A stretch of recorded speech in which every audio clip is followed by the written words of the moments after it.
Aksi polisi Solo, Bribka Arif Setiawan yang berjualan koran dan tisu mendapatkan perhatian dari Kapolresta Solo Kombes Pol Ade Safri Simanjuntak.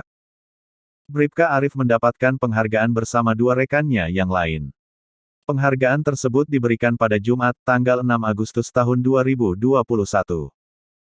Kombes Pol Ade Safri Simanjuntak mengatakan, penghargaan tersebut karena telah menolong masyarakat di kota Solo.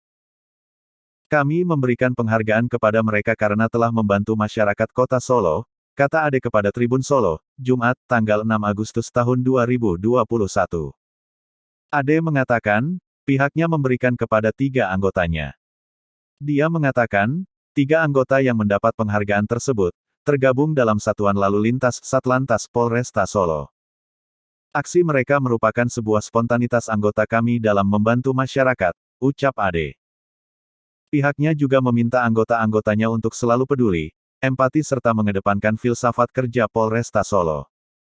Dia menerangkan, sebagai seorang polisi selalu menjadi pelayanan masyarakat.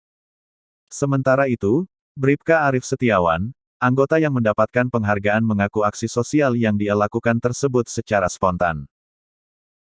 Awalnya itu, kami selesai pengamanan vaksinasi, kemudian kami berpatroli keliling ke arah Geblegan, pukul 14.15 waktu Indonesia Barat saya tak sengaja melihat seorang pria yang berjualan koran dan tisu, kata Arif.